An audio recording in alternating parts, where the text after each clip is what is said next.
Joseph, it's great to see you, sir. Good to see you, Daniel. Thanks for having me back. I know that we've been talking about some things here in the pre-interview, and how we're going to get them into this episode is going to be a masterwork of something. I leave that entirely up to you. Unbelievable. Well, I'm going to start off with this, which is this new announcement, and it was amazing timing because I had found this Lockheed Martin video that apparently they had put behind some kind of paywall, and it was just their employees looking at it, and it was about 150 views on this video site way down the line. And I was like, I've never seen this on their website, and it was all about a space takeover. And I put this video out into the public a few days ago, and then right in that time loop, Trump came out, and it was announced that Trump is looking at ways to develop ownership over and basically take over Lockheed Martin and absorb it into the government. Now, with Lockheed's reputation around exotic technologies, the things you've covered in the UFO file, what kind of move is this for Trump to basically nationalize a defense contractor like Lockheed? I think you had it earlier when we were talking. In fact, I think you mentioned it on a Facebook message to me that this was a way of reasserting control over the UFO technology and file, and I definitely think that would be one of the priorities. The other thing that I think may be working here is, I mentioned to you when you told that to me, that it sounds rather like the Venetian state arsenal. Venice owned its own armaments production works, which was a corporation, but they owned it. I think the thing that Trump may be trying to do here is also to reassert some sort of national security control over a major defense contractor so that other countries can't come in, buy major interest, and thereby get the secrets. We've seen that go on. And I suspect it's really just trying to keep any proprietary secrets in American hands. Interesting. That would be my suspicion. But I think definitely that you're correct that the UFO, the black technology part of it is part of the equation here. I mean, stop and think about it. Ben Rich, we know all the stories about Ben Rich, who was the Skunk Works director there at Lockheed. And all of those stories about him saying, oh, we found an error in the equations and now we can take E.T. home. And we have stuff that would make George Lucas blush in jealousy, all that sort of stuff that was attributed to Ben Rich. Well, if you and I can find it out, so can the Communist Party of China. Right. Right. Yeah. Do we want people like that in possession of technology like that? Well, probably not. Yeah. Well, Skunkworks is an excellent candidate for that kind of redevelopment, reverse engineering style thing. And although the idea got beat to death with reverse engineering this, reverse engineering that, the truth about the matter is there's a core aspect there, which obviously would take place. There's enough on record through Sarbarker and other people about what they were doing with it. Well, at another level that is not quite so sensitive, but still very sensitive, you also have Lockheed Martin's commercials that they did a few years back, I think maybe 10, 12 years or so ago, where they were bragging about their little fusion reactor that you can fit on the back of a truck. And I remember commenting at the time that the fusion reactor that they're showing you in the commercial looks like a scaled up version of Philo Farnsworth's 1960s patents, the fusator and the plasmator. Oh, yes. So in other words, Lockheed Martin has been at the forefront of controlled fusion research. So if you're planning to roll that out, you'd want the government if you're the government, you'd want to get your hands on it, because that's going to make things much easier in the regulatory climate that's going to follow. And I suspect in that regard, Daniel, that Mr. Trump's recent talk and comments about sovereign wealth fund and so on, that he's trying to roll this out. I suspect that there's an energy connection to all of this, that they're interested in fusion for the purpose of powering their AI data centers.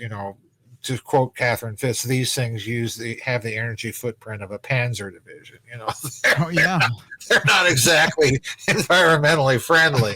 So your Lockheed nationalization, or at least getting a major stake in Lockheed, such that you can exercise control of the company. I suspect it may be tied also to the AI and energy parts of this story. In other words, there's several objectives that they have in mind.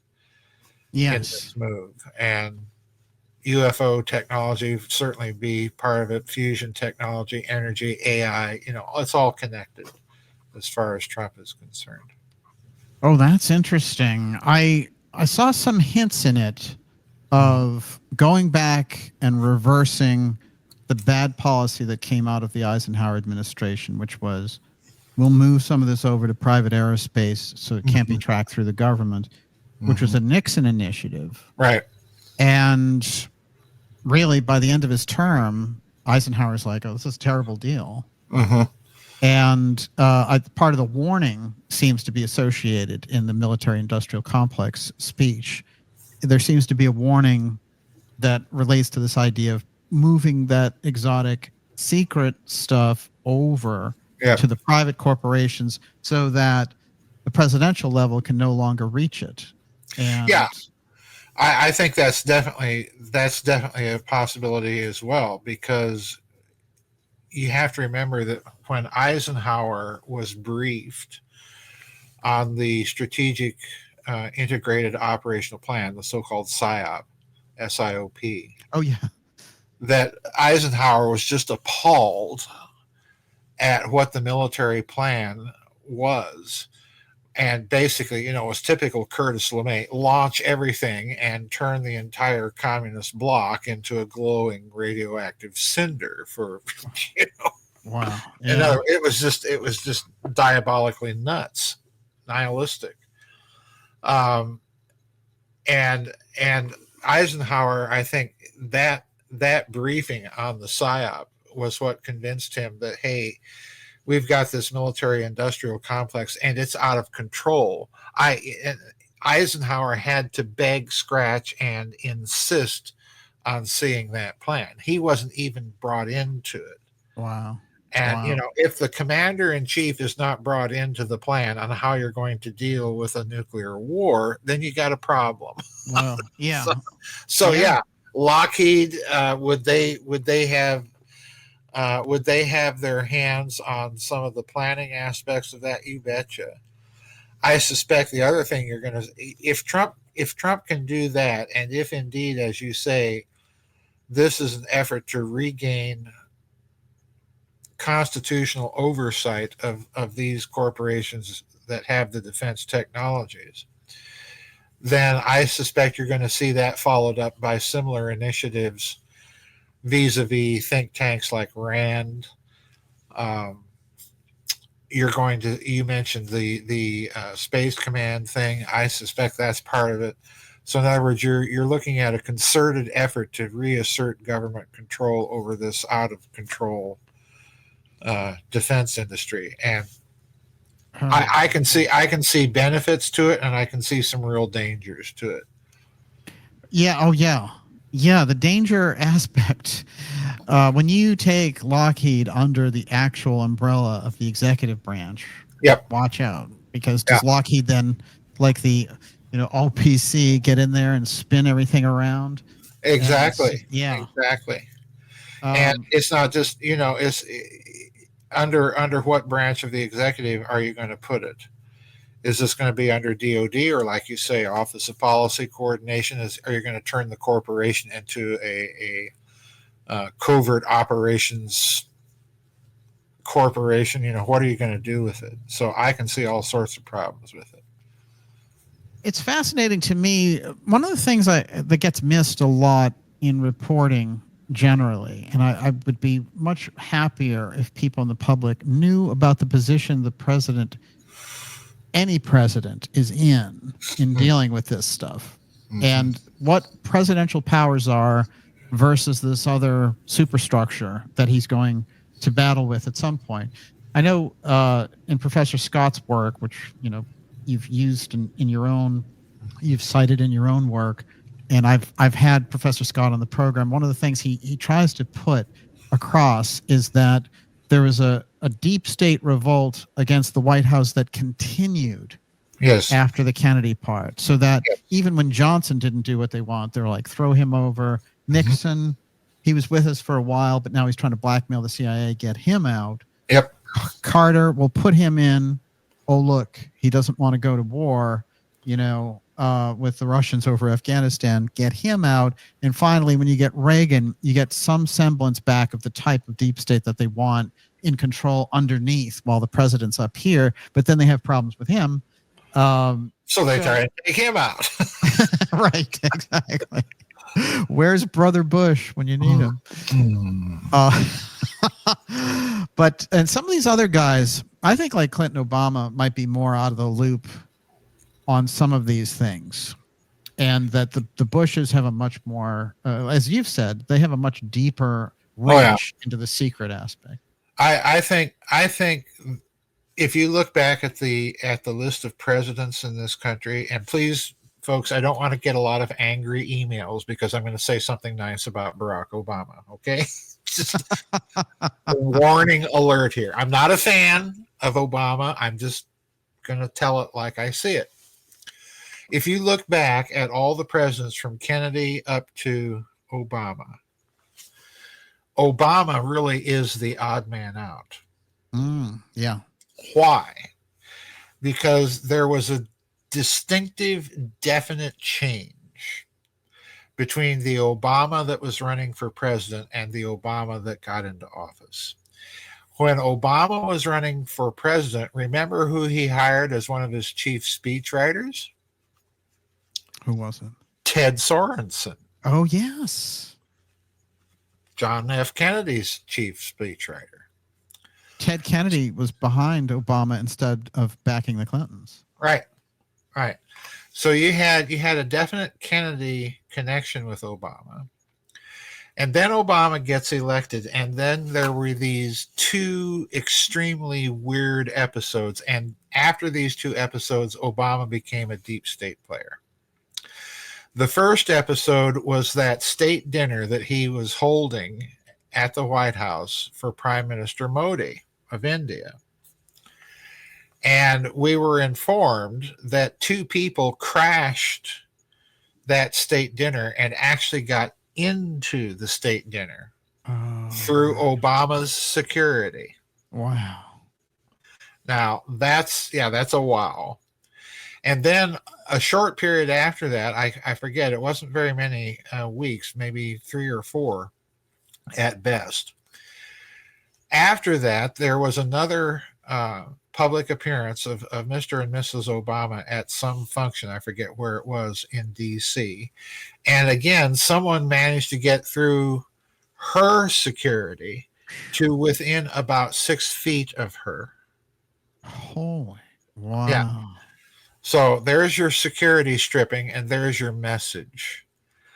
And I that's what I think it was a definite message to Barack Obama.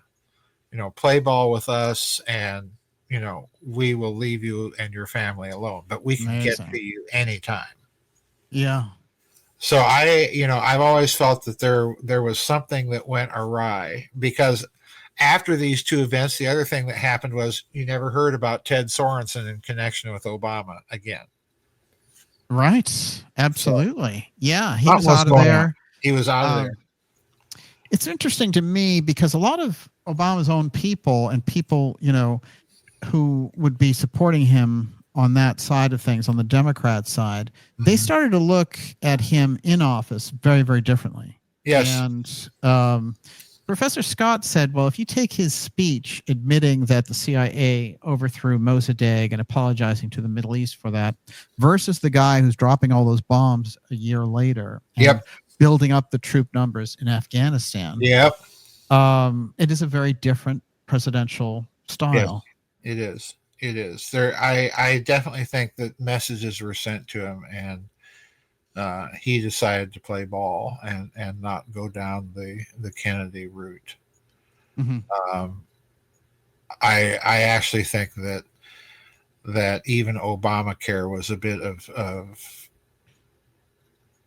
kowtowing to that group of interests, because that was rammed through in literally overnight. It was like the Federal Reserve. Only we're going to do it with healthcare. Right. Yeah. And we're still dealing with it. Yeah. And we're still dealing with it. Yeah. So yeah, I definitely get the feeling that there was something going on behind Obama, and whatever it is that Trump is up to, this is the frustrating thing about Trump. So many of the things I think he's doing, at least in terms of the cultural agenda, I think are decent and long overdue. Yeah. But the thing that's not getting the attention and focus that it needs to are all of these initiatives that he's undertaking vis-a-vis sovereign wealth funds, surveillance state, Palantir, the whole gamut of what you see not being focused on by the media, particularly the alternative media, and then what he's actually doing. Those things creep me out no end. And I think what it betokens, at least as far as I'm concerned, is it's a bit of clever misdirection. See, I'm doing all these wonderful cultural things that you elected me in office to do, but I'm doing all these other things that it's not going to matter what I do culturally, because if these things are implemented, they can crack down on all that cultural stuff anyway, right, and reverse it. So I'm having some real mixed feelings, and grabbing a hold of Lockheed Martin at the same time we're talking to Peter Thiel about Palantir. And oh, by the way, Peter Thiel wants to give 4 lectures on the Antichrist in San Francisco. Yeah. And I was going to ask you about that. No one can take notes or any recordings. Oh, really? Right.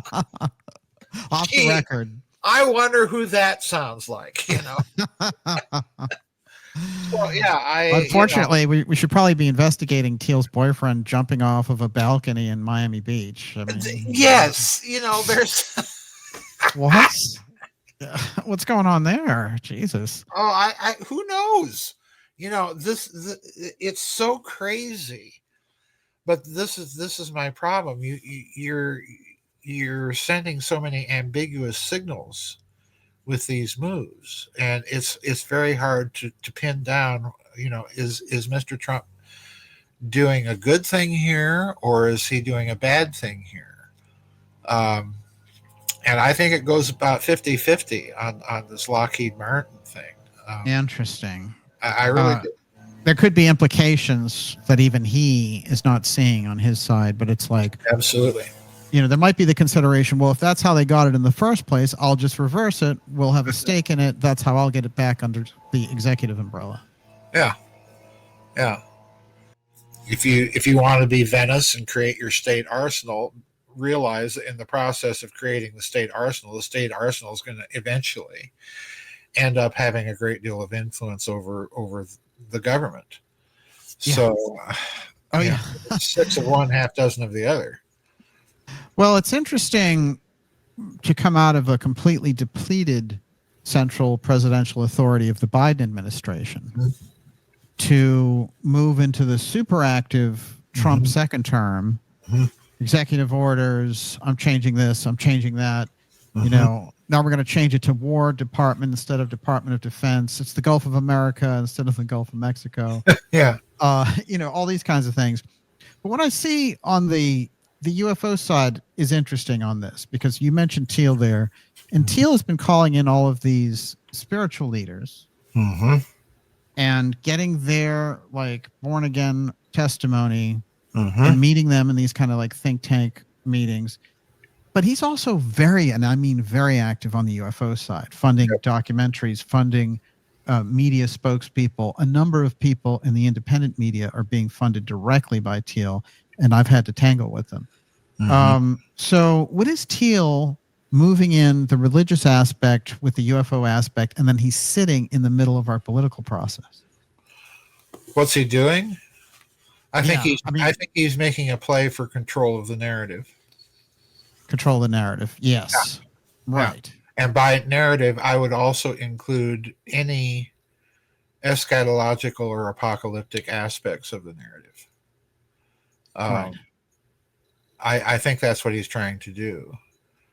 And he, if I can draw an analogy, by calling in all these religious leaders, is what he's really trying to do is get their imprimatur on the narrative that he wants to promote. Right. And I go back to what I've warned people over and over, and no one really understands what I'm talking about.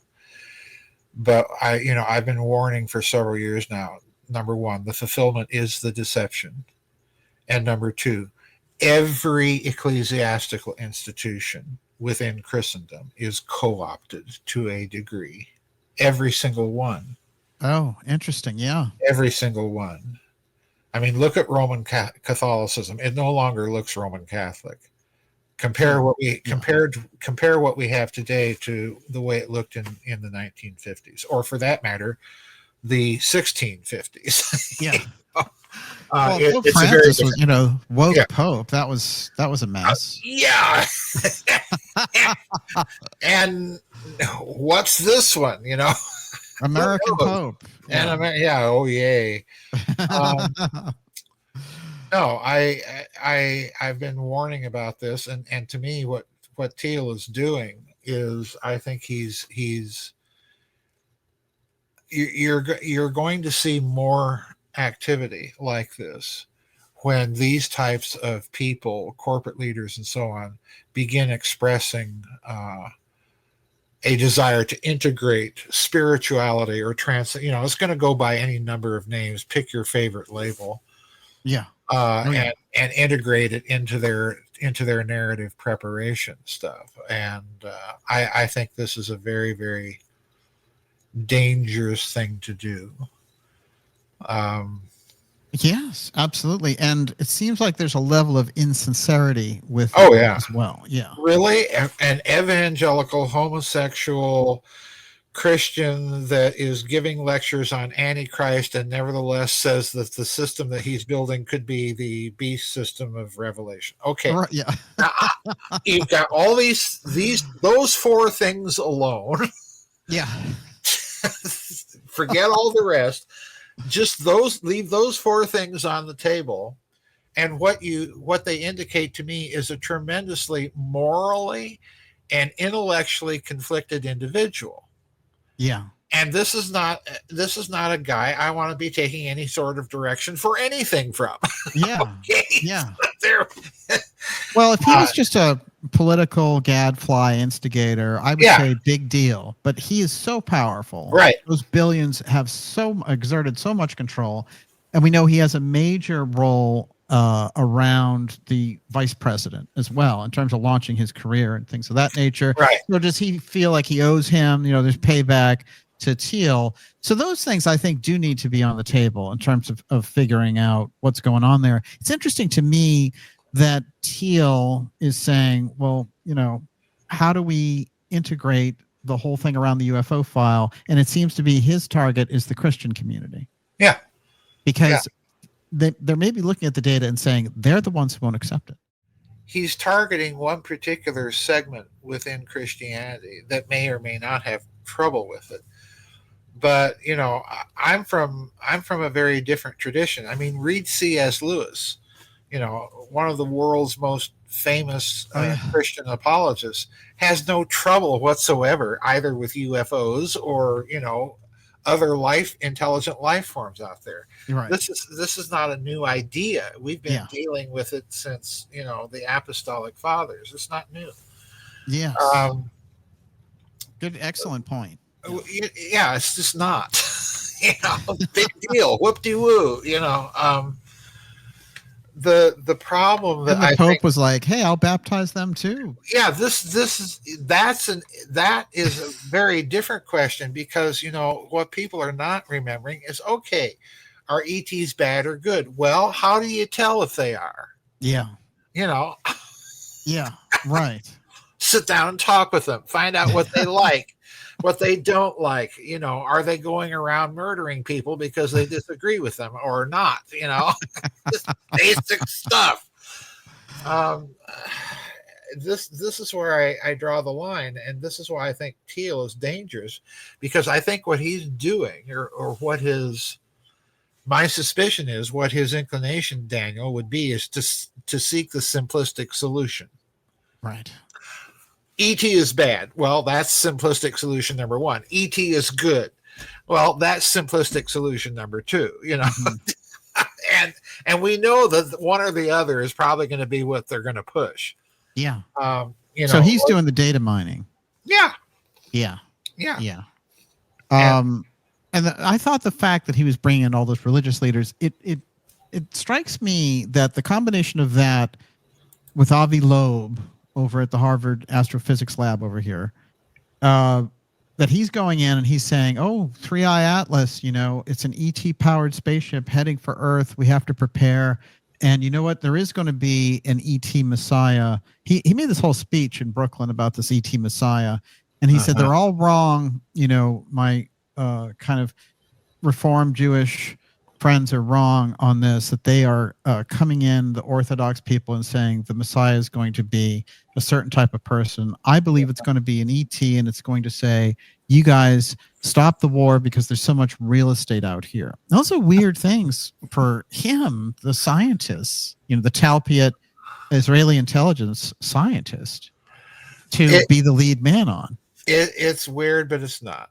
I mean, they've been built. They, again, like I keep trying to warn people, the fulfillment's the deception. Oh yeah.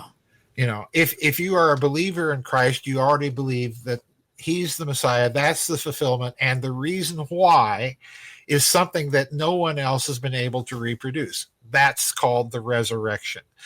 It's the kingdom of this world is the kingdom of death. So anything established here is mimicry, breaking once and for all eternity, that cycle of karma. That's what the resurrection is about. And therefore, anything connected with Israel, rebuilding the old temple, redoing Old Testament sacrifices and all of that, or believing that all of those Old Testament promises apply to the current nation state of Israel and not to Christ, and therefore the church, that's the heresy. Oh, right. I can't be any plainer. So yeah, speaking from the traditional Christian point of view, there's going to come a period where people like me are going to be hunted down and killed because we are not going along with this whole world system. Peter Thiel, evangelicalism, any of it that you care to mention. Rewrite books about demons in the acre, and we're quoting 7th century church fathers. Oh, so, yeah. So, yeah, that's my point. These people are not going to the sources, and that should be the first clue that there's something very wrong with what they're offering you. Interesting. Yeah. And that's my problem. Well, it makes sense. Sure. Open the books, boys. Yeah, open the books. That's the old history professor in you talking now. Absolutely. Yeah. Primary sources. Oh, my life for a primary source. You try the independent media, they can't even, there's no footnotes anywhere. It's just like, I'll grab the ideas in there and get the. Listen, don't get me going. started. No, there has been this is part of the dumbing down in the American Academy. Students don't know how to footnote anymore.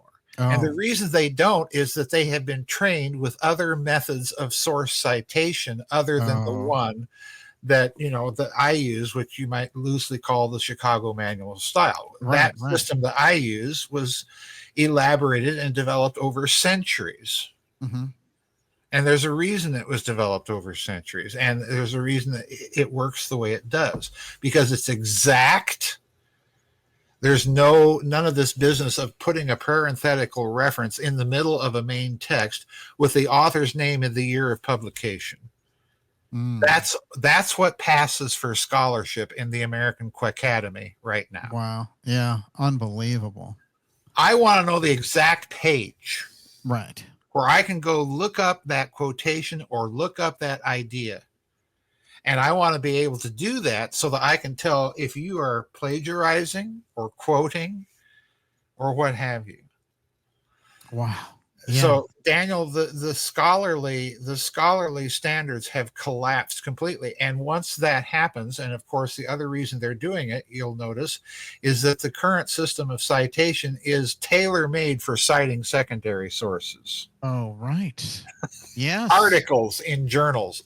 Yeah. Not Plato, not Aristotle, not the mean Patrologia Greco-Latina, or whatever it may be that you're right. using.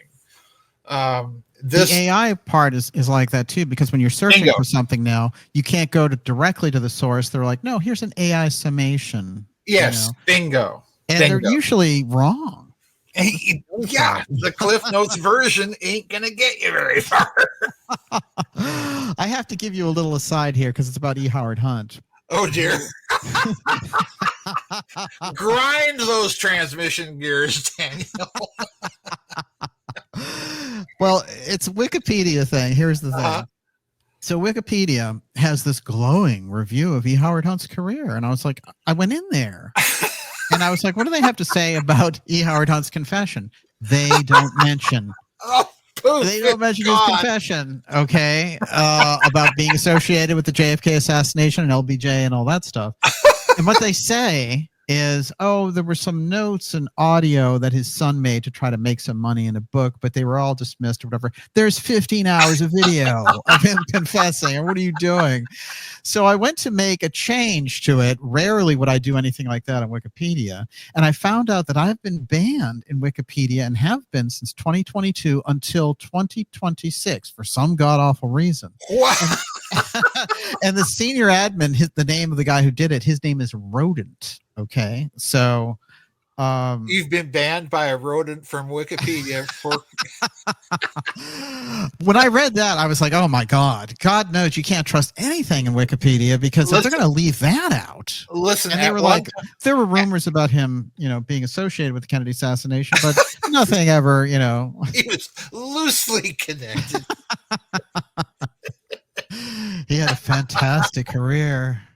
Listen, Wikipedia at one point was putting up an article that claimed that I had never really gone to the University of Oxford and I got my degree from a Korean seminary out in California. Well, look, what happened was my friend Dr. DeHart was teaching at a Korean seminary at the time. Yes. And I was loosely connected with it. But they had dreamed up a completely different life for me. What is it's absurd. Well, it was completely absurd. I've got the piece of paper from that place on my wall for thank God. And they don't hand those out, Here, have one. What is the nickname for Oxford again? Oh, well, Dr. DeHart and I call it the Old Fiend. The Old Fiend, yes. Because at least back then, when it was still Oxford, it had a there's nothing comparable in the American academic experience. Absolutely nothing. Not Harvard, not Princeton, not Yale, nothing. Wow. It's teaching through the fine art of intimidation. Oh wow. Yeah. I don't know how else to describe it. Did you have a chance? I've never asked you this. Did you have a chance to go anywhere near that Ashmolean collection when you were at Oxford? The Ashmolean Museum, I walked by it every day. Wow, incredible. Yeah, it's quite and I did go in there. It's an interesting like everything else in Oxford, it's kind of creepy. Yeah. because there is, and I don't know how to describe the feeling. You're in a city with a lot of ghosts, Mm, and you just kind of feel their presence all the time. wow. I mean, you can go to New College and see the bust of Percy Shelley, and you can go into the Deer Park in Magdalen College and walk around where Lewis walked around. You can go drink your beer where the Inklings met. You can go to Merton College and see where Tolkien taught.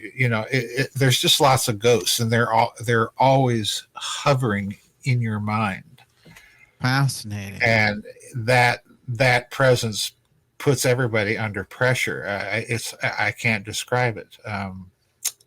The Sheldonian Theater, where they do the actual ceremonies of awarding degrees. The Sheldonian Theater was designed by Sir Christopher Wren. So Oh, even okay. even the buildings are just have this presence to them. Wow. That Rosicrucian Very much piece. so. Yes. Yeah. Yeah, it's very much like that. It's very much like that. And you have had a lot of people connected with that university and Cambridge, for that matter, that were looking for Rosicrucians. So, Right. Yeah. and not finding them, they just decided to start it up themselves. So, Did it's interesting because Lewis Carroll was the overseer for the Ashmolean yes. library, and I was thinking to myself, Alice in Wonderland, so deep, and you draw in a powerful, powerful allegory of the Wizard of Oz Oh wow. in Yeah. your latest book, and I'm going to tap into that, and then I'm Mhm. going to try to ask you again, going back to presidents with this, Mm-hmm. how we can really, instead of the kind of headline of how we understand the presidents when they're dealing with these secret systems, whether it's finance or the exotic technology part, their role and how they're basically a sponsor for who put them in there. And so it's not always easy to be able to apprehend these powers and what the actual presidential powers are. I'm going to read your definitions of some of these Wizard of Okay. Oz pieces just to get your reaction. Okay. And I think that section is very interesting because it draws in the airship part, it draws in the secret finance part, and of course the book is The Rialto in Richmond, which is all about the inner, deeper nature of the Civil War. But you've got the Wicked Witch of the West, of the East, pardon me, and decoding it, she is, in the standard view, the silver standard powers of the Orient. That's one. The Wicked Witch of the West, in the standard view, the gold standard powers of the Occident. But in the airship allegory interpretation, her color green is that of the greenbacks enabling her technology. She represents Lincoln.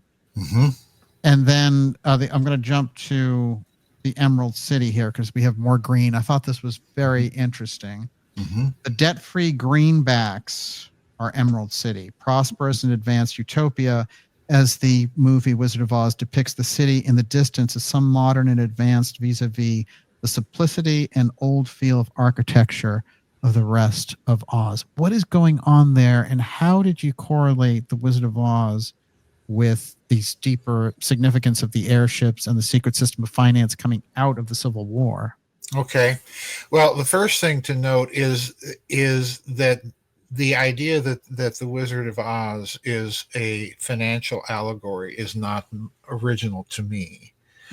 This was something that actually began to be bandied about as an idea in journals of literary criticism back in the late 1950s and early 1960s.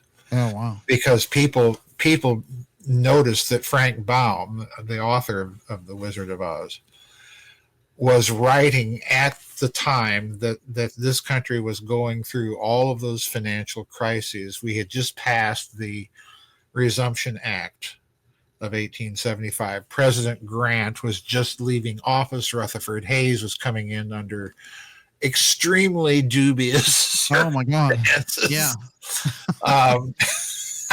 To put it mildly.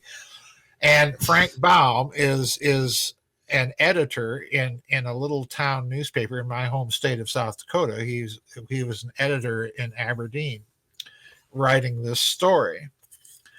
And I definitely think that he was trying to write an allegory, because if you look even closer at the characters, the Cowardly Lion fits very well with William Jennings Bryan. The Scarecrow fits very well with figures of that era. The Tin Man, who has no heart and is just a robot, fits very well with, you know, the industrialized, zombified workers of the Northeast, and so on and so forth. And again, you have the silver slippers in the book are changed to ruby slippers in the novel, but they're silver slippers in the book. So you have an emphasis on the two metals that are at the heart of all of these currency debates that were going on in this country after the Civil War, gold and silver. Silver, of course, being demonetized. Mm-hmm. And we know it was deliberately demonetized because they were intentionally deflating the currency, the money supply. And the reason they were doing it was this was the way that they could put a lien on the labor of the South, because the South, of course, had ceased to exist, and all of the debt that the South had accumulated was now worthless. So you had a bunch of pissed off bankers in Europe. Okay. Right. Yeah. So deflation was the way to fasten a lien on the labor of the South, which absolutely happened, and to black and white uniformly. We know that this policy was deliberate, Daniel, because the Comstock silver lode in Nevada had been discovered during the war. President Andrew Johnson insisted on being kept briefed on what was happening with the Comstock lode. Well, by the time that Johnson takes office, the lode had been estimated to be about $250 million worth of silver. In other words, it was a gigantic amount of silver. And now all of a sudden you're going to demonetize silver. Okay. Wow. So that tells you right there the policy is deliberate. Okay. So why demonetize it? Well, because Europe is on a gold standard, a monometallic gold standard. So there's your wicked witch of the West. And in addition to that, the European powers and the post-war Union are engaged in, or attempting to engage in, a project of creating, and I get into this in the second book in much more detail, but they are engaged in a project of trying to create a system of currency that is based on gold, that is pegged to the French franc.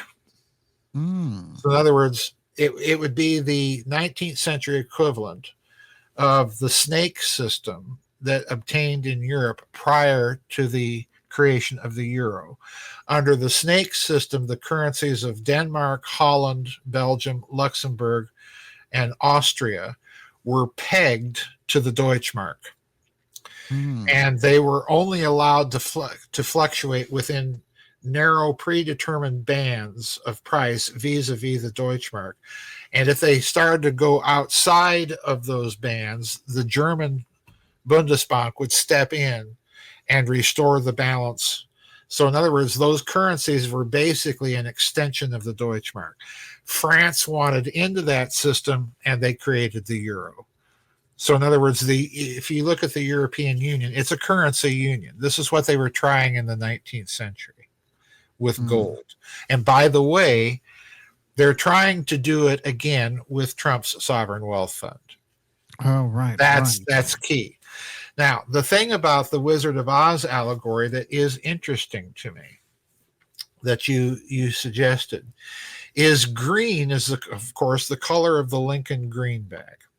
The Lincoln greenback was a debt-free currency. It was a fiat currency that the Union issued by law, making it legal tender for all debts, public and private, in the entire country. Amazing. That was issued entirely debt-free. So in other words, There was no central bank to issue it and then loan it to the government. It was not issued against bonds that were being sold. It was just simply issued. Okay.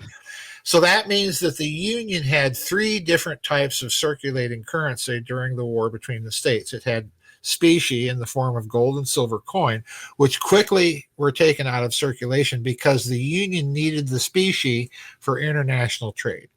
Okay. Yeah. Well, specie virtually disappears. The other kind of paper money currency was currency that was circulated against debt bonds that the government sold. And then finally, Lincoln got the idea, well, we don't need Jay Cook up there in Philadelphia selling our bonds for us because, number one, he can't sell enough of them fast enough to raise money that I need for this dang war. So he just decided we're going to issue currency directly out of the Treasury. That's what happened.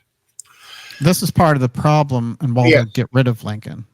Yeah, he dared. He dared do it, and the problem as a result of him doing it was the Union virtually collapsed its credit in European financial markets. No one wanted to deal with Lincoln.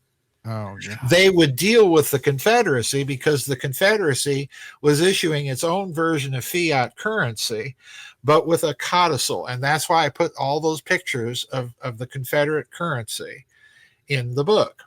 Because if you read on, and the currency that I'm picturing there was currency that the old Whitman Company in the 50s and 60s of the last century used to print. They were facsimiles of actual Confederate currency printed by that company as kind of play money. I used to have a bunch when I was a kid. My father bought it for me after we went to a Civil War battlefield.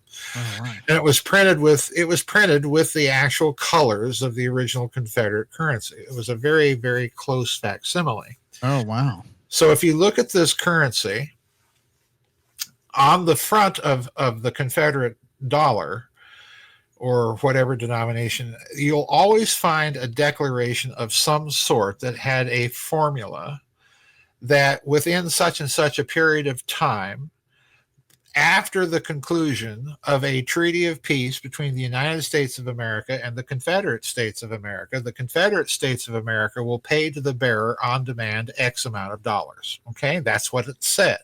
Right. So in other words, it is a fiat currency.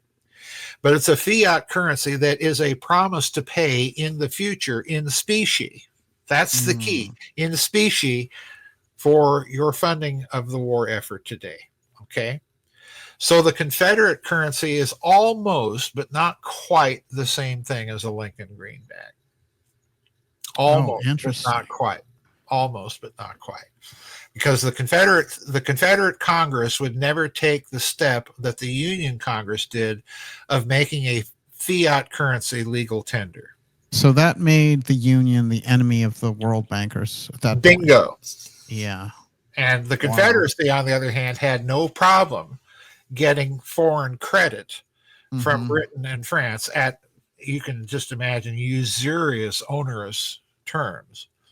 And Britain was hoping the Confederacy was going to win. Sure, absolutely. Well, why? You've got this enormous power that's building up on this continent, and if you keep it together, we're kind of sunk over here. Right. So better to split the dang thing up. Yeah. They've been trying to do it since 1776 and had no way to really accomplish it. Yeah. Right. Yeah. It was tailor-made for it.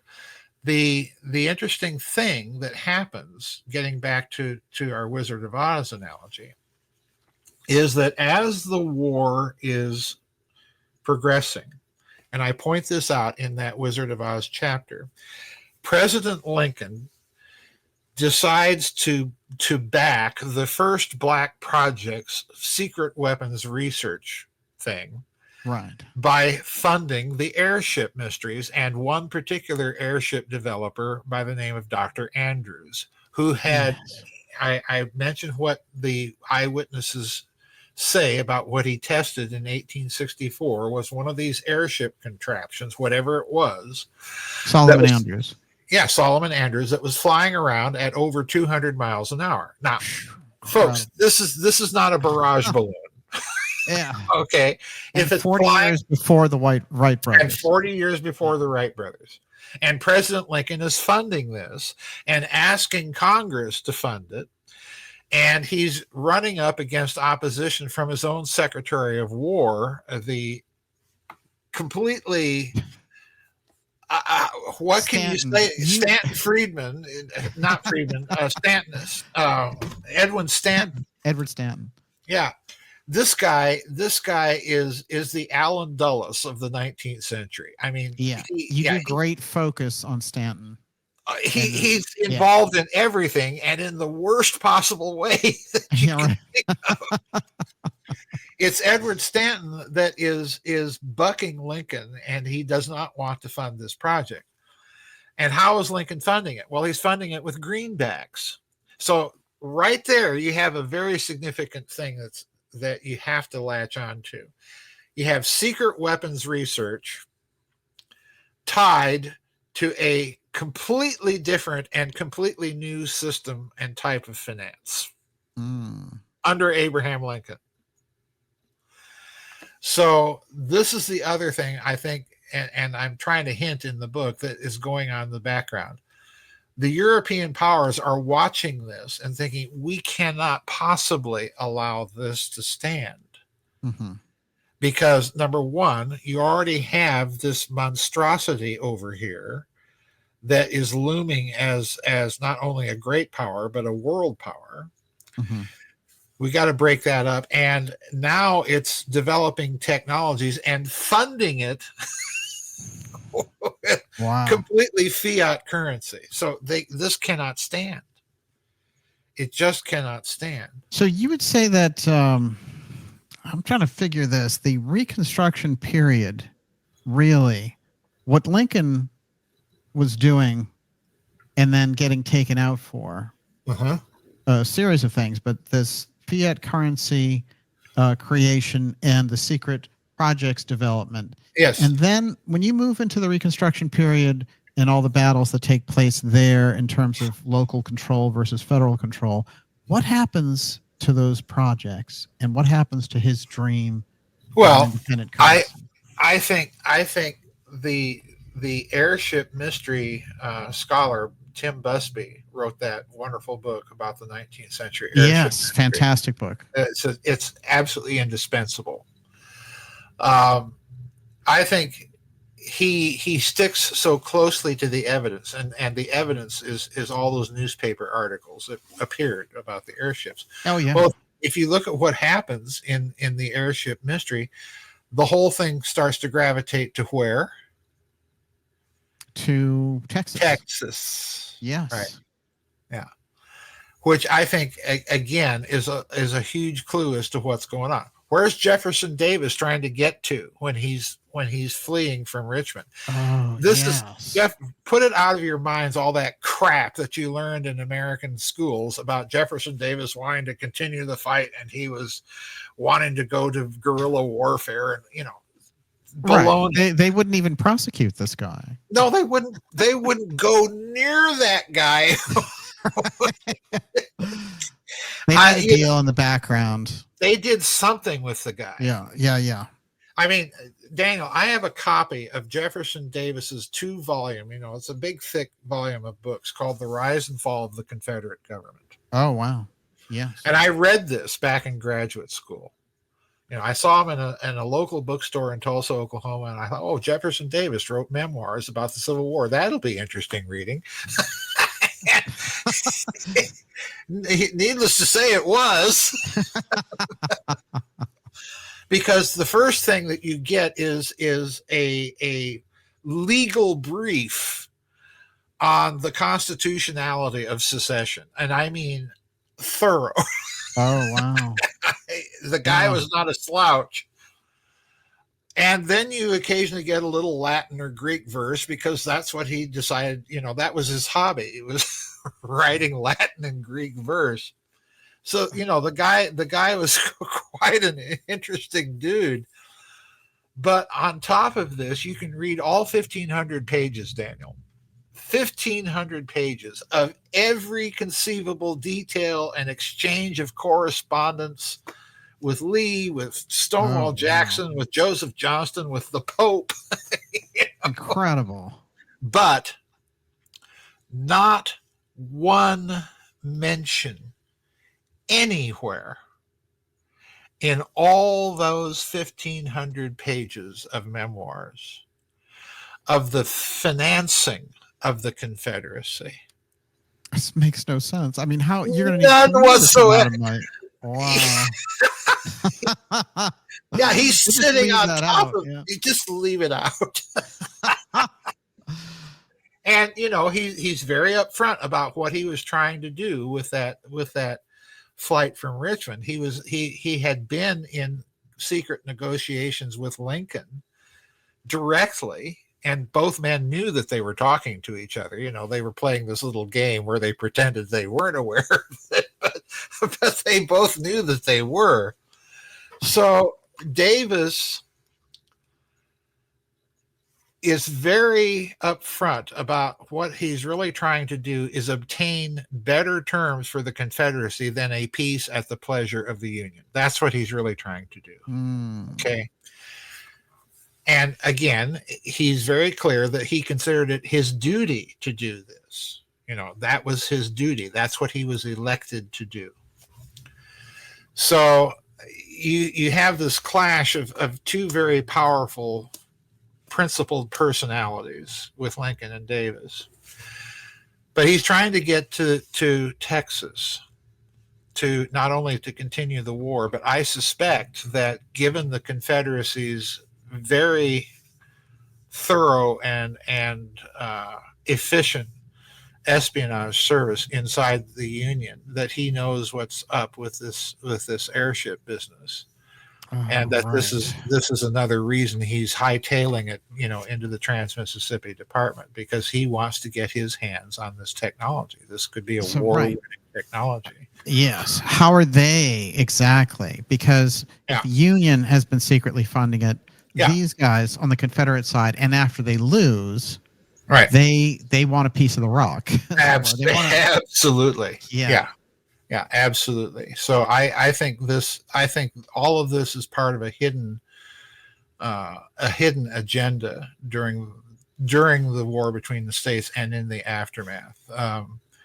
It's really the final months of the war that show you that there's a whole lot of unresolved issues, even to this day.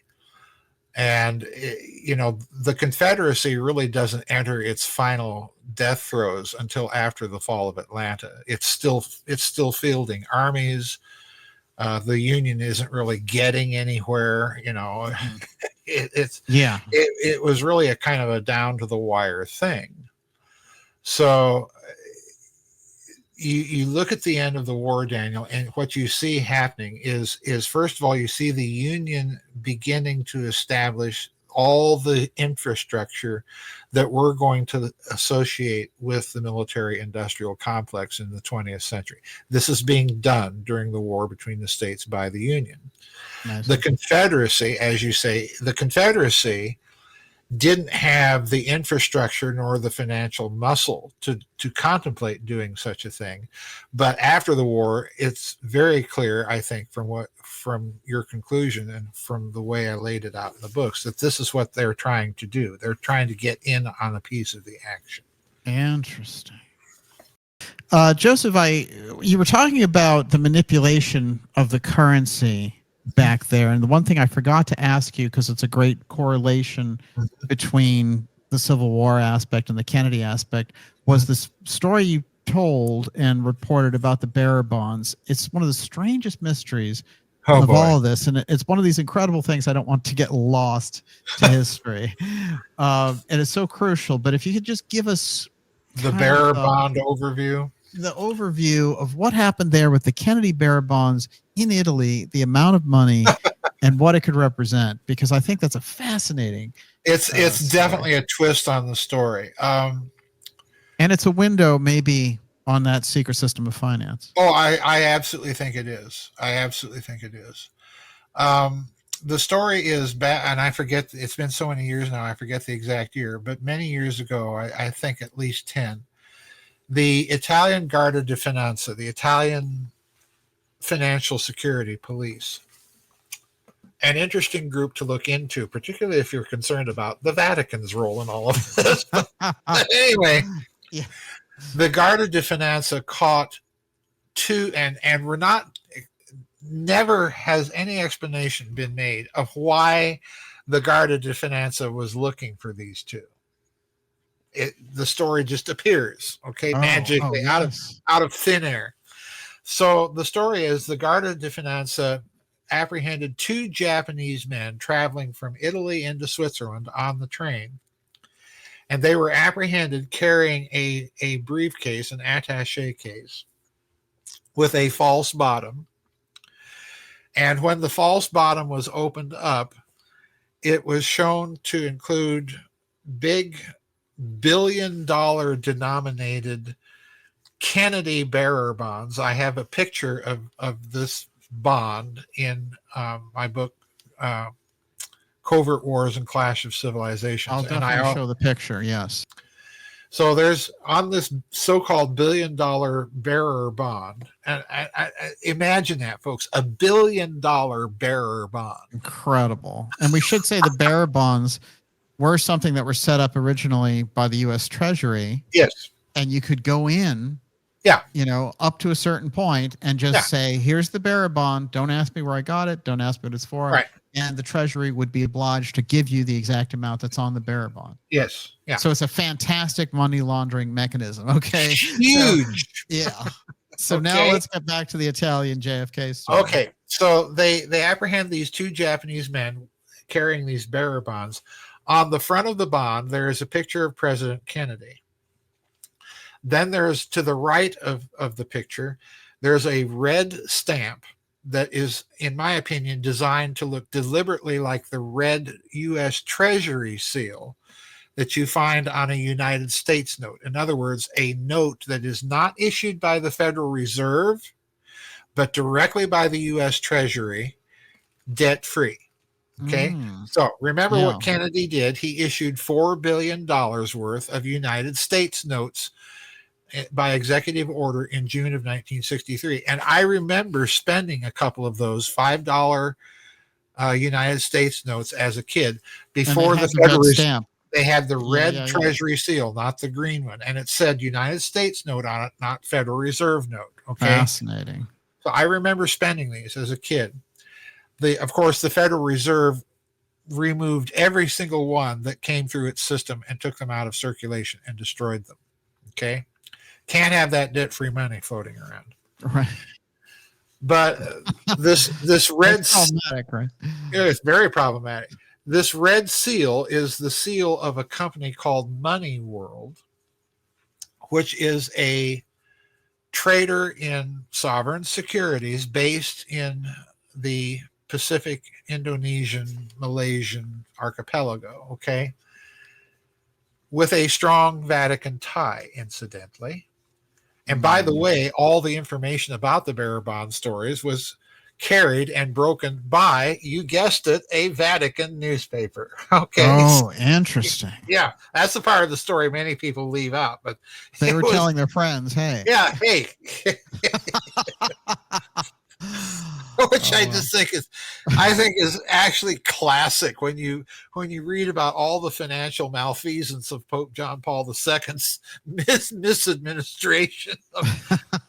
But anyway, so you've got the Kennedy bearer bond, $1 billion bearer bond with this red seal from Money World. Okay, you turn the bond over and look at the reverse of the bearer bond, and what's on the reverse? Well, you have the moon. Yes.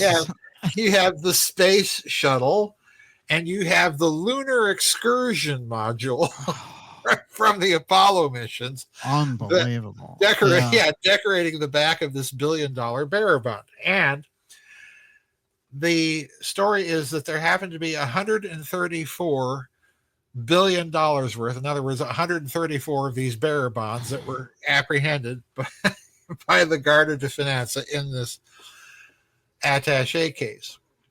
So it's an incredible amount of money. I wouldn't. However you look at it, counterfeit or not, $134 billion in your suitcase? Whoa. Well, yeah, we'll get back to the counterfeit part here in a minute. So a couple of weeks later, this story would not go away. So a couple of weeks later, President Obama is at a press conference, and a reporter asks him, by the way, what about all these bearer bonds, which just happen to be the same amount of money that's in the Troubled Asset Relief Fund? TARP. Meaning that, TARP, that your administration just set up. Right. Okay. And for once, you can see President Obama, he's a very articulate, thinks on his feet guy. You can see him kind of fumble a little bit. And he says, well, as far as I've been told, the United States Treasury has never issued any bearer bond in denominations of $1 billion. And that's kind of where he leaves it off, which is true. United States Treasury never did issue any bearer bond. As far as we know, yeah. As far as we know, in the amount of $1 billion. Okay. And but that's where the system of finance, on the other hand. Yeah, well, this is the problem I have with it. We are being told that this was counterfeit. Now, let me add to the story. There are two other bearer two incidents. The other two incidents are an incident in Spain where $2 trillion worth of bearer bonds denominated in $1 billion were apprehended, along with $10 million in cash found in a strongbox purportedly from the Federal Reserve Bank of Chicago. Okay. Yeah. So, and by the way, the $10 million worth of cash is in denominations of 100,000. In other words, the Wilson $100,000 bill gold certificate. Oh, yes. Okay. And it's banded with bands of Chase Manhattan Bank. Okay. Incredible. So $2 trillion.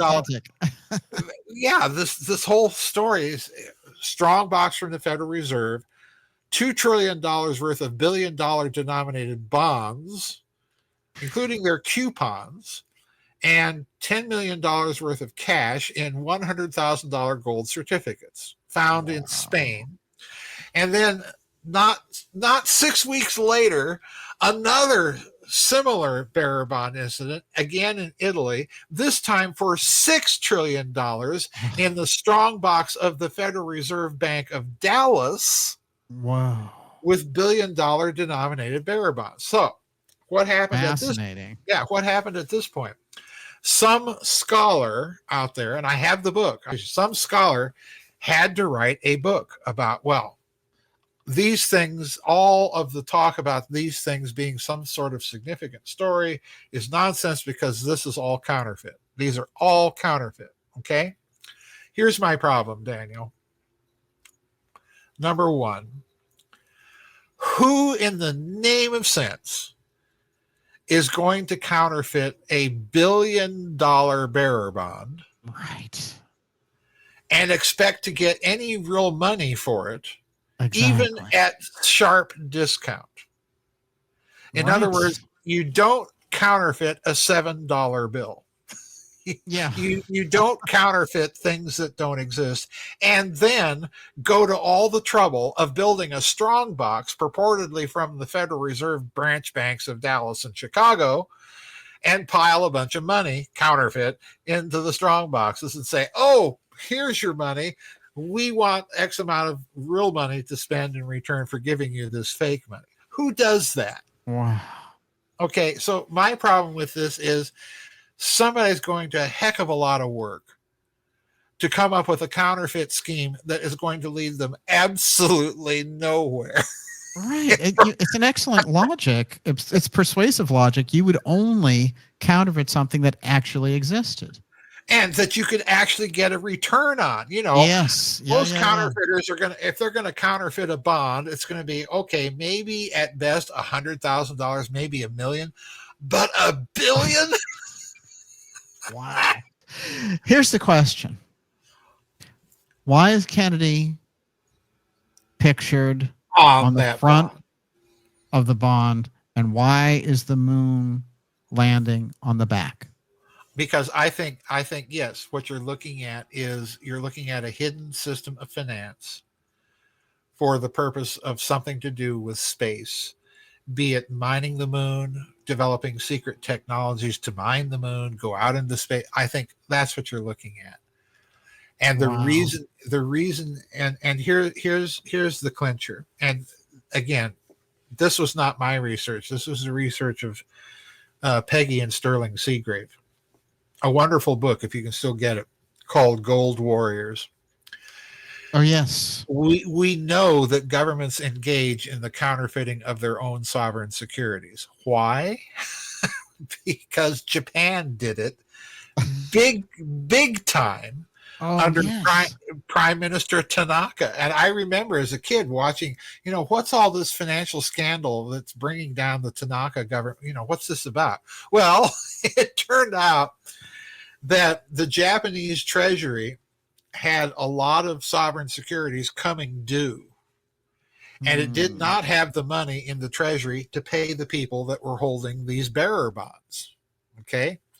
So what this is classic. What Prime Minister Tanaka did was he swapped paper. He issued another set of bearer bonds with lucrative terms and said, well, I'll swap the paper. I'll redeem your bonds with more bonds, with these bonds that give you a better deal. Okay. That's what he did. The problem was the bonds that he gave these people were unlike any previous Japanese sovereign security in either appearance or care, because the bonds were also printed with little misprints, with deliberate misspellings, kanji that made no sense, and so on and so forth. So that when those bonds came due, the government could say, well, we can't redeem that. It's counterfeit. So in other words, you got the real thing side by side. Yeah. With this whole counterfeit thing, but it pumps up an entire system until it's revealed. It creates enormous amount. It gives you two things. It gives you the ability to pump enormous liquidity into a system, and number two, it keeps the holder of the bond beholden to you, because if they're ever going to be able to redeem that bond, they have to go along with what you tell them to do. Oh, wow. Otherwise, sorry, it's counterfeit. You lost your money. Wow. Yeah.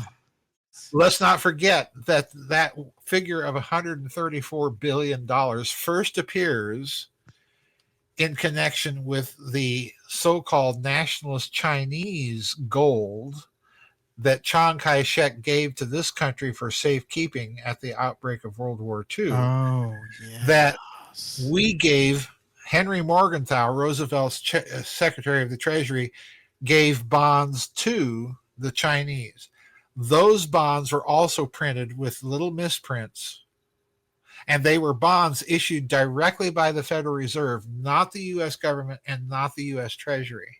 And they're still floating around. And in fact, if you dig up the story, you can find some of these bondholders actually approached President Trump in his first administration and said, we need to get these bonds redeemed. And the Trump administration said, we'll look into it.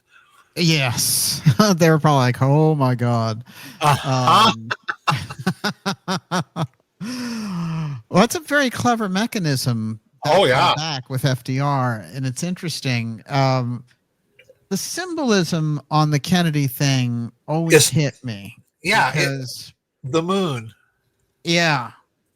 What I suspect they did, Daniel, and I've been hammering this. I'm glad you raised this, because I get to hammer it again. We're dealing with what? $14 to $17 quadrillion worth of bad derivatives sloshing around on the books of the world's financial system. Yes. That's what we're doing. Toxic assets that are several times, if not orders of magnitude, larger than the entire gross domestic product of our entire planet. Okay? You don't just zero out the books on something like that. Wow. Yeah. Okay, so what do you do? What do you have to do? I suspect that those bearer bonds, particularly those Kennedy bearer bonds, represent the collateralization of the resources of outer space, and in this instance, particularly of the moon. Yes. Why? Because what you're doing is the same thing that the Confederacy was doing when it was issuing its currency, or that the Venetian bankers were doing when they floated a loan to Marco Polo or whoever to go out there to the Orient and buy us some silks, and we'll trade some gold for some silver and some gems and some slaves. And we banks get a share of whatever profits you bring back. That's how all of that was financed. So in other words, they were collateralizing their loan on the basis of the return from an expedition. And that's what I suspect those bearer bonds ultimately represent. We're gonna fund the technology for you to go out there and get this stuff and bring it back to us, give us our cut, and we can zero out the books. Interesting. And this is the actual tender. This is the what do they call it when you transfer? I'm trying to think of the term. It is an instrument. Yes, a loyal title. It's a holder's instrument. Yes, it's a title. It's a loyal title, not patent title, and that's key because bearer instrument, right? It's a bearer instrument. That's key because what they are doing is they're not only collateralizing a future return on an expedition. Okay, that's what they're doing. So that those Kennedy bearer bonds represent the modern equivalent of Confederate currency. That's what they are. Wow. It's a promise to pay. That's what they are. Okay. It's interesting that the bearer bond stories began at roughly the same time frame and in the same sequence after the financial meltdown of 2008. Yes. When the bankers were telling us, well, we can't have any oversight. We don't want you people. We want you people to give us all this money, but you can't have any say or oversight in what we do with it. Okay. Remember that? Yeah. Okay. Or there'll be martial law if you don't do it. Or there will be martial law if you don't. Yeah. So during that same time period, we started to learn about all the derivatives sloshing around in the system, and estimates ranged from 14 to 17 quadrillion dollars. What also began to happen at that same time? Remember the news stories that suddenly started to appear about this or that asteroid out in the asteroid belt that was such a gold mine of all sorts of precious minerals and resources, and gosh, oh golly gee, some of them just happen to be valued at about 14 quadrillion dollars. Incredible. So how do you zero out all the bad toxic assets? You have to do one of two things.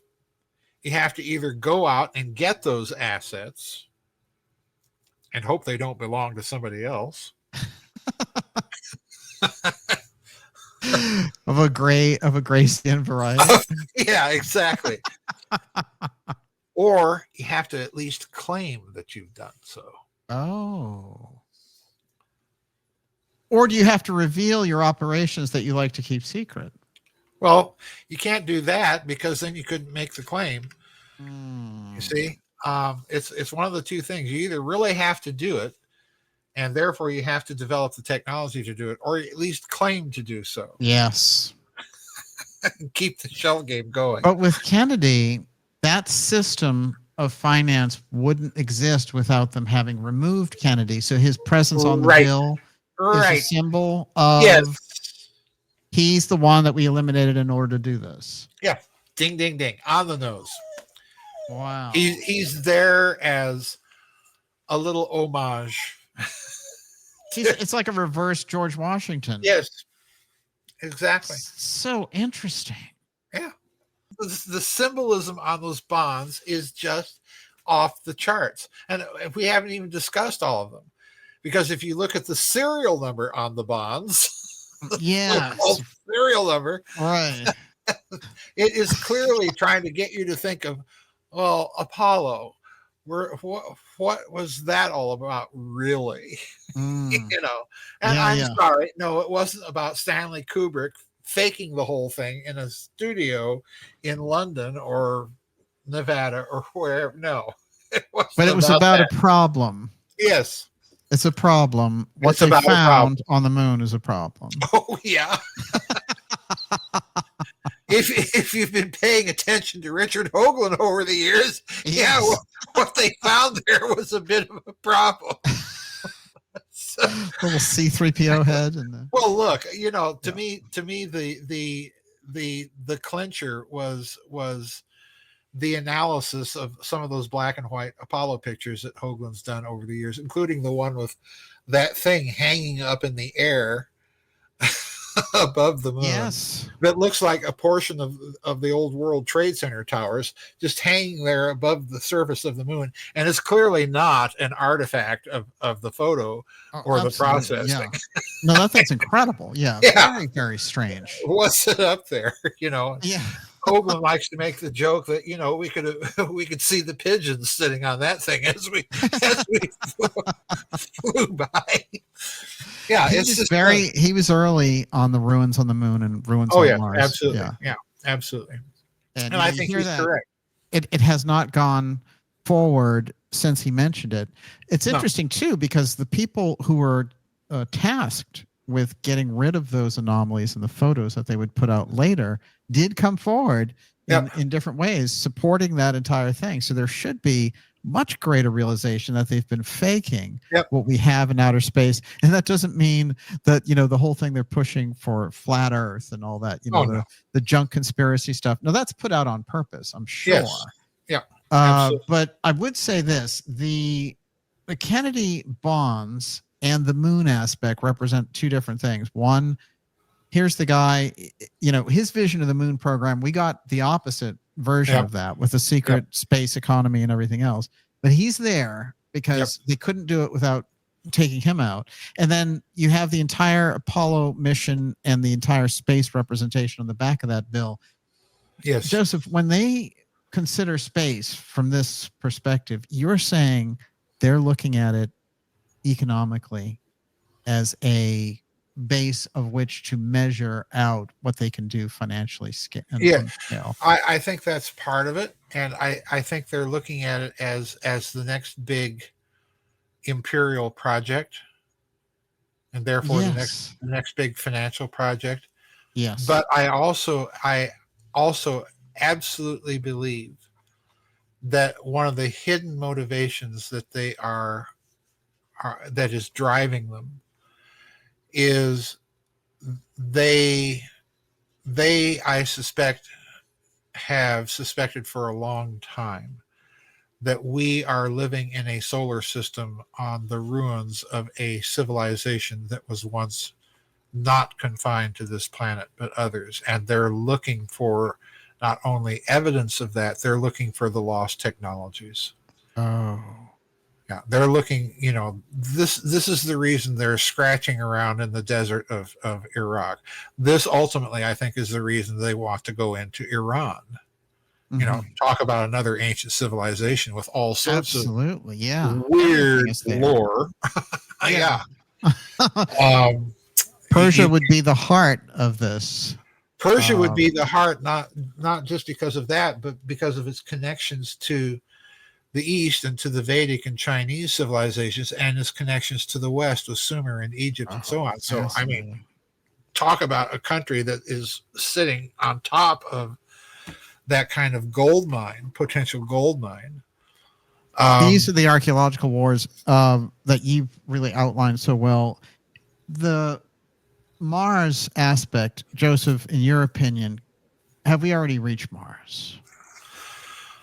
I think there's a possibility that there have been some sort of, and I say possibility, I would put it probably 2080, that there's some sort of human outpost, not only on the moon, but on Mars, but very well hidden, a possibility.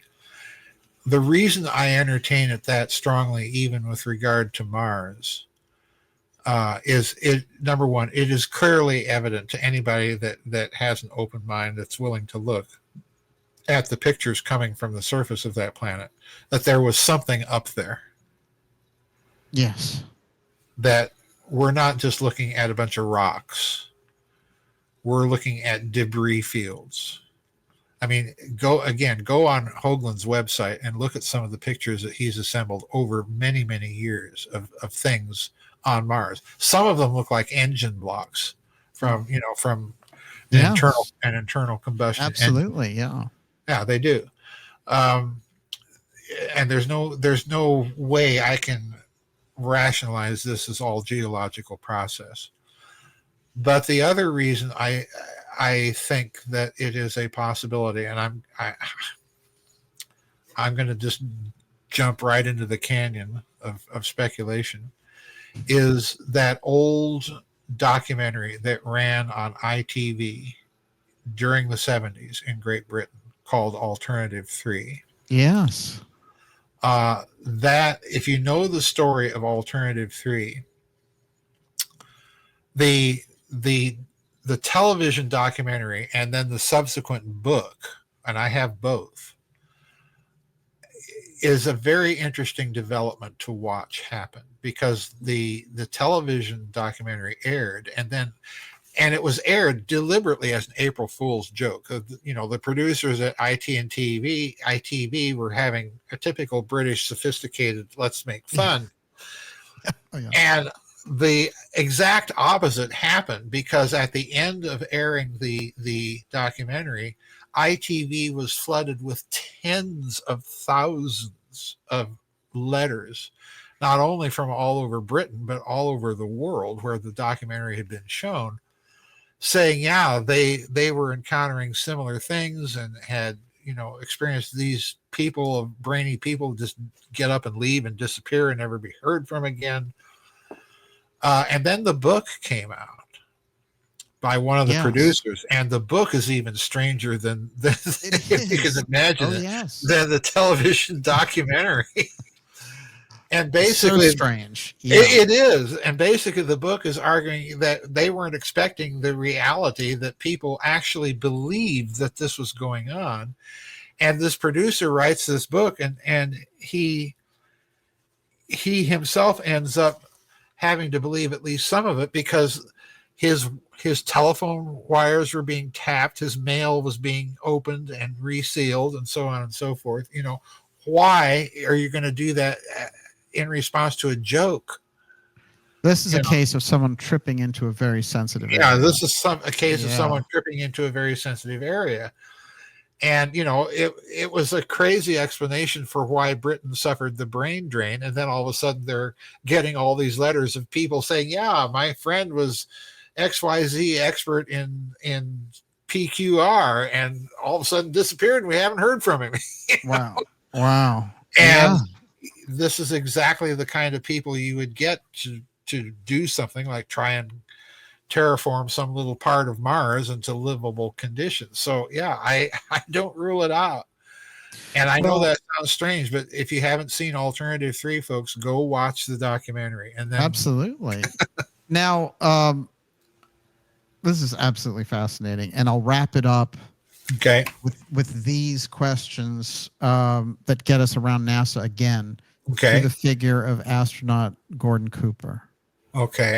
I spent a lot of time researching Cooper, autobiographies and everything. Recently, what I've been doing is watching some of his last taped interviews, which are very, very interesting.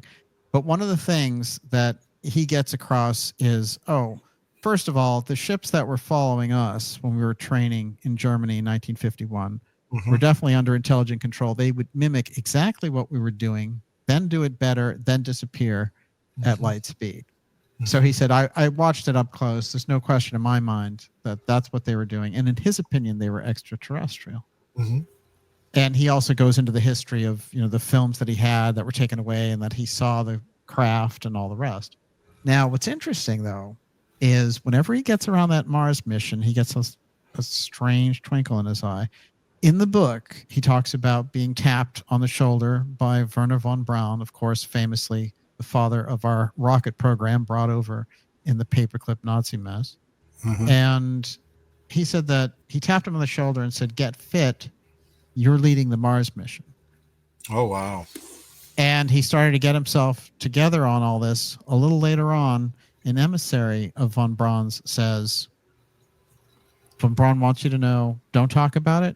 Don't say it got mentioned. Don't do anything. And just forget about it. Leave it." It's scrubbed.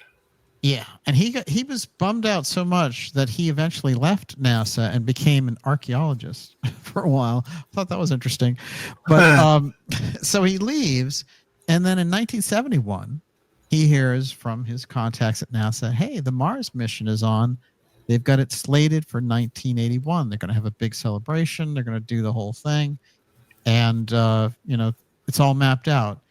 And he was hearing how it was developing. And then he expected, 1981, this is what they're going to do. But he wasn't seeing any signs of anything anywhere as he got into the 70s. And he got very, very suspicious. And then he attributed it to these senators that were, going after these programs in the interview. However, he said the Martian mission was slated. They already knew what they were going to do, and they already had the tech to do it for 1981. And if he was tapped on the shoulder in 66, then they certainly had the tech for von Braun to be thinking of the mission. The other thing that I think is interesting is Lloyd Berkner, who I've done the documentary on with Kennedy meeting him at the Trade Mart, and the fantastic Ripple episode that you and I, we will do a part 2 because there's so many questions since we did that last year. But Berkner wrote and put together Kennedy's vision of the moon mission. But in Berkner's notes, it's all we choose to go to the moon and Mars. Kennedy left out the Mars part because he's like, it's too ambitious for this decade, Right. But the missions were tied together, moon and Mars. So the question is, if Cooper knew about the mission in 66, what happened to those missions? And is that the foundation really of the secret space program? Is that unraveling the whole mystery right there? That's a great question. And you're asking me to speculate again. Here's the problem with all current publicized versions of how a Mars mission will work. None of them will work. Right. That's the problem. You cannot go to Mars, land, and then get off of that planet, which supposedly has a bigger gravity than the moon. Okay, there's that little problem there. But you can't do that with the existing rocket technology, nor the technology that they are trying to bring online, Elon Musk and so on and so forth. Chemical rockets. You can't do it with chemical rockets for simply the reason, number one, that it's too difficult to do. And number two, you are exposing yourself under the speed of chemical rockets to a lot more radiation in space during that long of a period than the human body, I think, can sufficiently stand. You have to have, in other words, what I'm saying is you have to have an alternative technology. You have to plan a Mars mission with an exotic technology. I don't know what that is. Plasma rockets, ion propulsion, fusion propulsion, Bell-like anti-gravity tech. Who knows? I don't know. Oh, yes. But at the very least, you have to have something that is not only going to give you a way to get there, but is going to protect you from all the radiation you're going to encounter. Right. Not the least of which is coming from your method of propulsion. Okay? Yeah. So this is the problem. But by the same token, I would say that of the moon. It's always been my thesis since the SS Brotherhood of the Bell that we didn't get there simply on the use of chemical rockets alone. For all the above reasons, plus the signatures of the lunar excursion modules lifting off from the moon do not show the signature of a chemical rocket.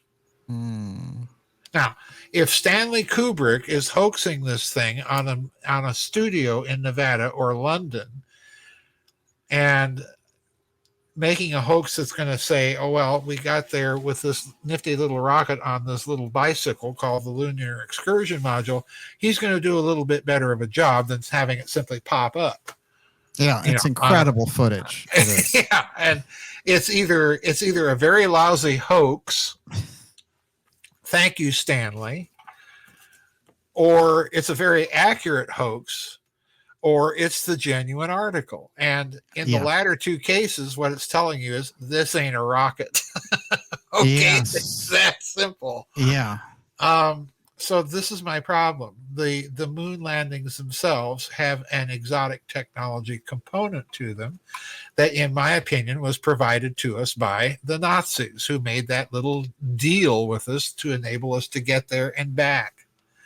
Let's remember, the head of the Apollo missions at Cape Canaveral at the time was none other than Dr. Kurt Davis, a Nazi. Yes. And by the way, one of the key figures on the Nazi Bell Project, and by the way, a plasma scientist, not a rocket scientist. And oh, by the way, subsequently put in charge of NASA's UFO desk. That's the weirdest part of the whole thing. Yeah. Which is, I mean, it's also weird that they would put a guy, didn't you say the type of thing that he was dealing with wouldn't really relate to a propulsion rocket? No.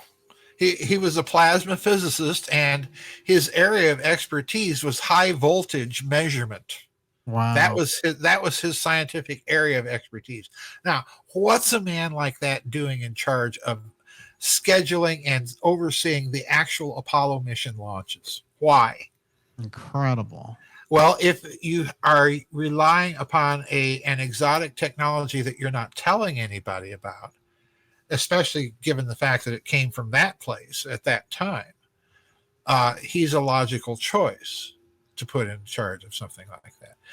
So why hasn't anything been done? My suspicion is that for whatever reason, the deal that we entered into, and again, this is all speculation, I grant you, but it's the speculation I've laid out in many books, that the deal that we made with this post-war group of paperclip Nazis to get to the moon and then off of it somehow ended or was allowed to expire, whatever, after the Apollo programs. So that connection is no longer there. You think that's why they got rid of the tapes and everything? That could be. I don't know. It could be now why we're trying to redevelop connections to companies like Lockheed Martin that would have access to and, have developed that technology since then. I certainly don't think that just because we broke some sort of deal or arrangement with these post-war Nazis that all of a sudden we gave up development of it. Right. No. Well, no. Trump himself, not if Bobby Inman's on duty, Right. Trump himself announced that he's moving Space Command from Colorado to Huntsville. Is that a kind of modern tie-over? I think so. Yeah. Yeah. I think so. Absolutely. Because I mean, where does Von Braun end up after he retires from? Well, Huntsville. Yeah. Fairchild. And that's where he supposedly tells Dr. Carol Rosen, what she outlines in her affidavit. So there's something going on in Huntsville. Wow. Amazing, Joseph. Mind-blowing information. Now stay right there and we'll do part 2 for subscribers, going even deeper on the space takeover. Now members will get that in their inbox shortly. If you're not a member yet, you can go to darkjournalist.com and the conversation continues. Of course, you can find Joseph's latest book at gizadeathstar.com. Join us every Friday at 8 p.m. Eastern for the Dark Journalist X series. See you soon.